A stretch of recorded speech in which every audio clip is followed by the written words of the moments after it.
Je viens d'un bac sciences de l'ingénieur, donc ça peut ne sembler pas avoir son importance, mais en fait ça veut dire que j'ai pas fait de bio depuis la troisième.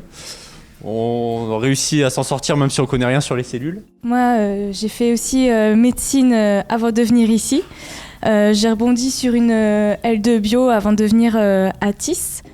Bachelier S, j'ai opté pour la solution de facilité, un petit pipe, spécialité biologie à Lille.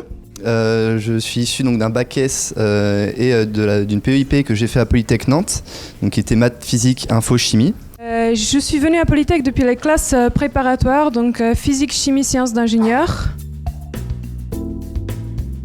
J'ai fait mon stage de 4e année à Calistène, donc pour une aide au pilotage médico-économique. En fait, c'était principalement du développement SQL. C'était principalement du développement SQL pour permettre aux praticiens d'avoir des tableaux pour enseigner leur activité. J'ai fait mon stage de 4A à Taïwan, au GRC pour ceux qui connaissent. En 4e, je me suis notamment investi en tant que chargé de gestion électronique des documents à Adobe Group, un éditeur de logiciels à destination des établissements hospitaliers. Donc j'ai fait mon stage de 4e année à Amsterdam, donc avec Marina. Moi j'ai fait la partie construction de l'interface pour le logiciel donc, d'analyse de courbes de fusion QPCR. Le premier stage était chez Diractive à Tilburg aux Pays-Bas et donc j'étais plus en consultant avant-vente, donc conseil et analyse des besoins des hôpitaux. J'ai continué donc comme vous l'avez vu tout à l'heure en stage à Maincare Solutions. Donc là c'était un stage pour améliorer les performances de certaines fonctionnalités pour qu'elles aient des temps de réponse plus rapides. J'ai effectué mon stage de 5e année au Catel à Vannes en Bretagne, où là j'ai fait de l'assistance à maîtrise d'ouvrage de projet de télésanté et de télémédecine, ainsi que l'administration du système Data Health du Catel.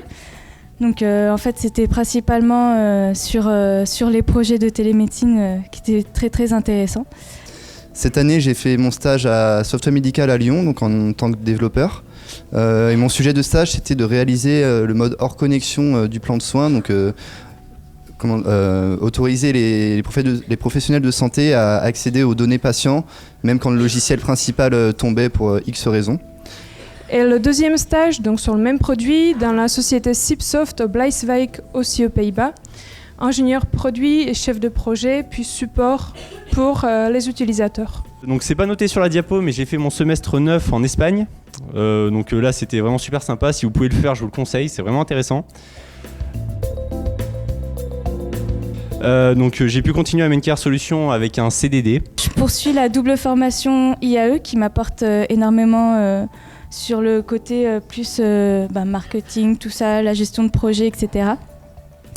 Je suis en CDD à mi-temps en parallèle avec le Catel, donc en télétravail depuis Grenoble. Un emploi en CDI à Software avec un petit trou de 4 mois donc pour faire le voyage en Amérique du Sud avec Leandro.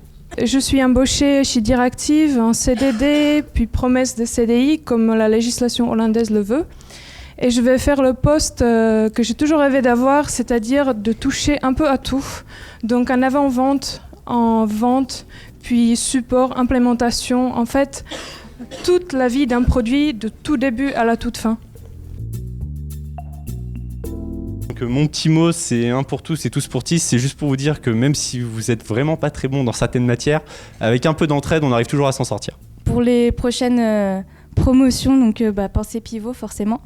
Et puis pensez aussi que tous les cours sont intéressants et vont vous servir pour la suite, même si ça vous plaît pas, même si vous pensez que ça vous ne servira pas, même si vous n'êtes pas une bête en développement, savoir de quoi ça parle, ça aide pour la suite. La formation est innovante, elle offre de réelles opportunités variées de surcroît. Mon message pour vous, c'est oser l'international, puisque déjà ça ouvre l'esprit et ça aide pour le TOEIC.